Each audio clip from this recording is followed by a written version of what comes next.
Hello everyone and welcome to a new video on my channel. I'm Adam and today we're doing the Beast Quest Series 23 retrospective on the Shattered Kingdom.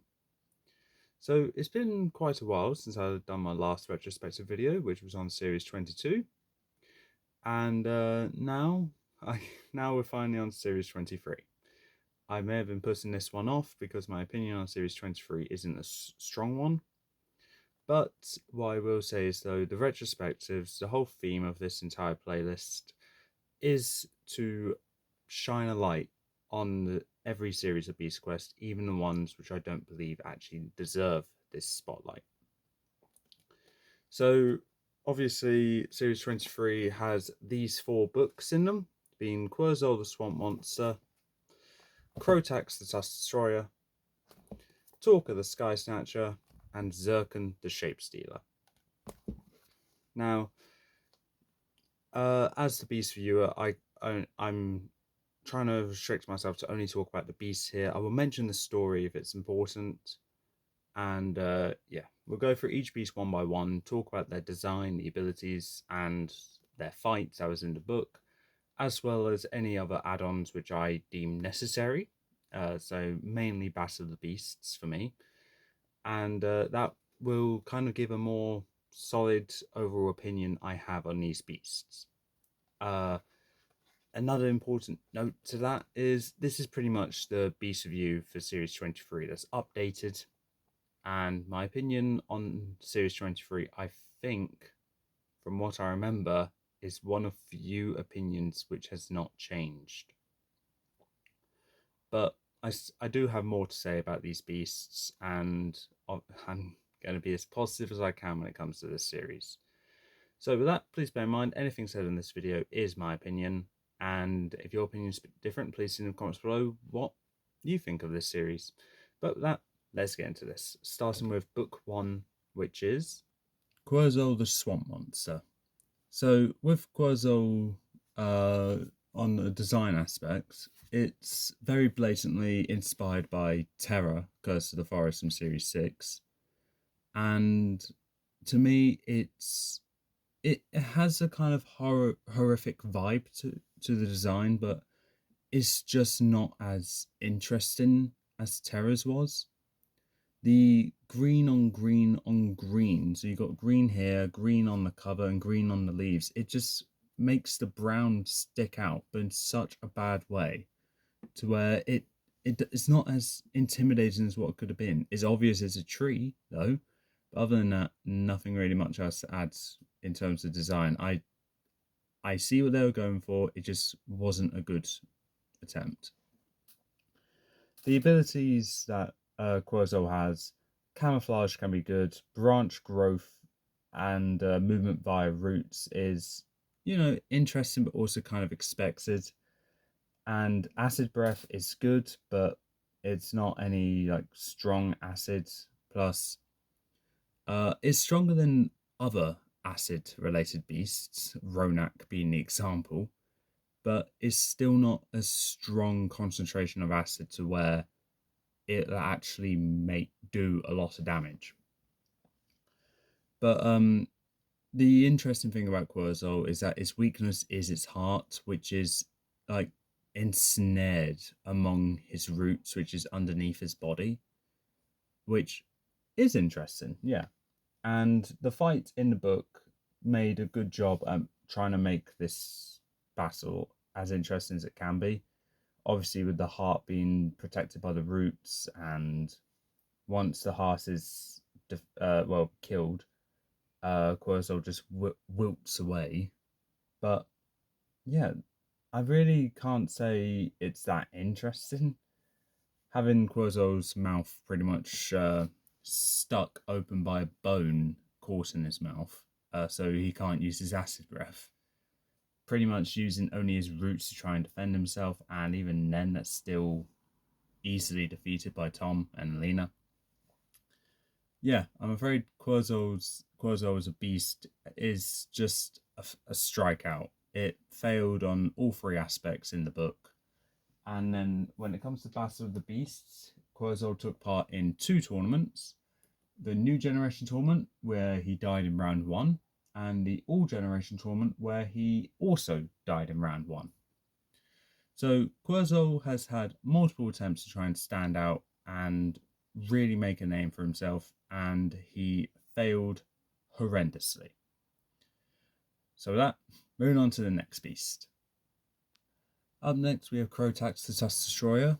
In terms of design, it is essentially Tusk the Mighty Mammoth, but with extra add-ons to the design which makes this one look more interesting. You got the jagged fangs all around her mouth, the spines along her trunk, the armor at the top, and the tusks here looking absolutely incredible. Plus the color of the fur is also something which I really enjoy. I think this is quite a well-designed beast that is actually designed around a theme of beasts which I'm not exactly too fond of. So yeah, that's one good thing for Crotax. Abilities are what you'd expect with the enhanced strength and durability as well as the natural weaponry. Durability limits being a weakness. However, Crotax being a mammoth also does have expected ability of cold adaptation. So the abilities are what you'd expect and is a bit disappointing, but still good regardless. And yeah, that's pretty much what I can say regarding Crotax there. In terms of the fight inside the book, it was like with Tusk, this beast had to be defeated by the power of teamwork with Tom and Alina and the sacrifices of the was it called the what was it? The Blood Valley tribe, I believe. And they had to come together and they essentially used a giant stake to just impale Crotax in the flank, which ultimately killed Crotax, but she got crushed by a falling rock as well. So it's shown that she can take a hit, and that's what made it interesting. I like these battles where it requires teamwork to take down this beast, and yeah, I think Crotax has actually done better than Tusk in my opinion. In terms of Battle of the Beasts, Crotax took part in 2 tournaments. The New Generation tournament, where she made it to round 2 before dying to Wardock. And in the All Generation tournament, she died in round 1. I believe by Scalamanx the Fiery Fury. So with that, Crotax has done better than Quetzal in Battle of the Beasts by 1 battle. But other than that, she hasn't really had her moment to shine and really make a name for herself. But to me, she's still appreciated for what she does and what she can do. I do believe, though, that she does need a bit more recognition. But until then, all I can say is she's good, just not great. Talk of the Sky Snatcher. Now, in terms of design, Talker has arguably the most unique design of this entire series, which is actually a really good thing for Talker. I do enjoy the multitude of heads, as well as the spikes going along the neck and the scales on the underbelly as well. It's all quite interesting, really. With terms of abilities, though, they are what you'd expect. She, I believe Talker's a she. Yeah, Talker has nothing interesting that can really make her stand out in terms of her abilities, as it's pretty much what you'd expect. Flight, strength, durability, natural weaponry. Okay? And weaknesses being inability to swim, which is ultimately how she did die. But another note to add regarding Talker's fight is that throughout this fight, Talker's been dealing with a ton of flares, one of which blew up inside her mouth, one of her mouths, which rendered that head useless. But that fight with Talker being dealing with a bunch of explosions from flares, as well as pretty much having her own weight used against her, which finished her off, it shows she is one that can take a hit and can't exactly dish one back, but can get really caught in the moment in terms of she can sometimes forget how heavy she is, I guess, and that will be her downfall. But yeah, I mean the fight is interesting in this book. I would say it's not bad. However, there are better fights in series 23. I think this one's solid for what it is, and it reminded me of Cronus in a way that Cronus's powers were used against him, just like Talker's strength was used against her. And yeah, that's pretty much what I can say about Talker. That is actually quite positive. In terms of Battle of the Beasts, Talker took part in two tournaments: the New Generation Tournament and the All Generation Tournament. In the New Generation Tournament, she died in round one, and in the All Generation Tournament, she also died in round one. Yeah. So Talker, like Querzal and Crotax, has not had her moment to shine in Battle of the Beast at all. So in terms of my opinion on her, I can't say it's a good one. But what I can say is though, she is one of those beasts where I do think she does deserve a chance to make a name for herself. However, I don't believe it will happen due to her lack of abilities being her downfall. And finally, we have Zircon the Shapestealer. In terms of design, Zircon's design is the most simplistic out of all these beasts for this series, but it's one which I think is done relatively well. It's definitely better than Querzal, but compared to Crotax and Talker, it is a bit dull. However, that's not the main focus about Zircon. Its design is a bit underwhelming for an intended purpose, and that's fine. Abilities, like the title suggests, he is a shapeshifter, and that is the most interesting part about him. He also has the ability to be able to scale walls, and he has a healing ability where he can heal himself or regenerate himself from injuries. He's also immune to magic and weaponry, just with his skin just deflecting them, which is actually quite an overpowered ability. Along with natural weaponry with his sharp fingernails and the strength and durability, it's quite a good array of abilities, really. Speech is also a good one as well. And weaknesses being the limits in durability and exhaustion from shapeshifting, that is the downfall. And that is what caused him to eventually die in his book. But he does have some great illustrations, including one where he's literally on the side of King Hugo's palace staring down at Tom and Alina, which is fantastic in my opinion. And eventually he died in the same way that I believe he didn't die in the same way to any beast in this series, but he did die the same way in which another beast has from a previous series. The name's escaping me, but pretty much got crushed by a bunch of rubble and being buried alive under it. But other than that, Zircon was actually a very solid book. In terms of abilities and fights, definitely stood out. In terms of Battle of the Beasts, Zircon has taken part in not two, but three tournaments. In the New Generation Tournament, he died in round one. In the All Generation Tournament, he died in round one. And in Transformation Takedown, he died in round one. So, despite taking part in three tournaments, Zircon can't make it past round one, which is a shame, but what can you do? Ultimately, though, still a solid beast and a very good finale to this series. And with that is the individual summary of each of these beasts, with only one of them making it through to round two of Battle of the Beasts before dying, and all the others not even making it past round one. It does kind of show what my opinion on these beasts would be over time. And it's a case of my opinion can change depending how well they do in Battle of the Beasts, and with them not doing great at all, that's what causes them to be just mediocre in my opinion. ultimately, as a group collective on Series 23, this opinion I have not kept quiet at all throughout this video. I do think it's overrated.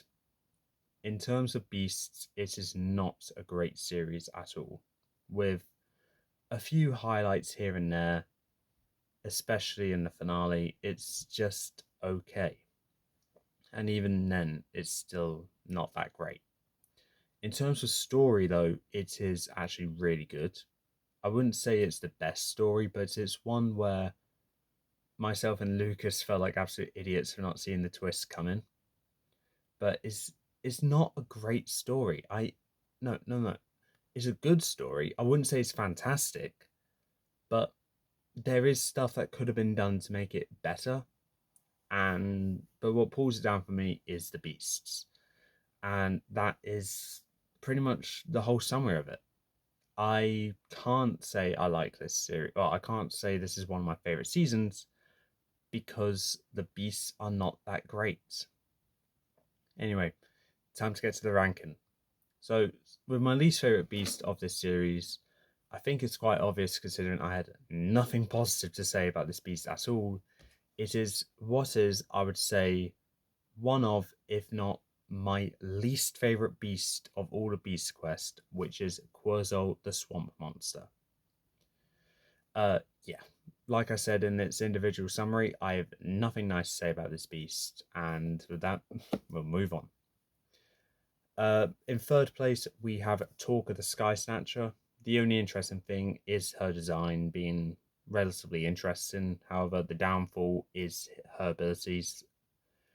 Her fight is interesting to an extent, but it's not the best fight in this series, as I believe the other two fights in this series in the books after Talker are better. So Talk is just really above Quetzal for design. So yeah. Second place with Crotax the Tusk Destroyer. For a long time, this beast was my favourite of Series 23. And that's because of how much of a disappointment Zircon was to me and how much of an improvement Crotax was over Tusk. Now that I've gotten older and matured, Tusk is now a beast which I actually kind of like. And so the opinion on Crotax is not as strong compared to Tusk because I still like Tusk, but I like Crotax more, just not as much as I used to. But I still think the fight is fantastic. The design is good, not as good as Talker's in my opinion, but still quite solid. But the abilities are what you'd expect, and that's the downside of this. The abilities are what you'd expect for these three beasts. And then the best book of the series comes in, which is Zircon the Shapestealer. The design is arguably the weakest of this series, but the abilities more than make up for it. All of the abilities are great in their own way and really makes it stand out among what is a bad batch of beasts with a bad batch of abilities. The fight is also the best of this series, which is more simplistic but has that emotional feel taking place in King Hugo's palace rather than the Wildlands. But then you also got the abilities coming into it as well, with that fight making it an even more interesting battle. However, though, there's only so much you can do. But another thing which has really hindered my opinion on Series 23 is ultimately the fact that in Battle of the Beast, they didn't do great at all. Seriously, only one of them made it through to round 2 in one tournament, and every other tournament they took part in, they died in round 1. That is a joke. I believe this is on par to be one of the weakest series of Beast Quest in terms of Battle of the Beasts, and that is actually quite an impressive achievement. Not a great one, but yeah, it's still there. But with that does wrap up the retrospective on Series 23. I'm aware it's not as positive as what I was aiming to, but that's pretty much what I can say. I don't have much to say about these beasts. So with that being said, that's all for this time. the next retrospective video, I do not know if I'll be doing series 24, because ultimately this entire series started with me doing series 24. Whether I'll do another retrospective on series 24 or just go straight to series 25, I don't know.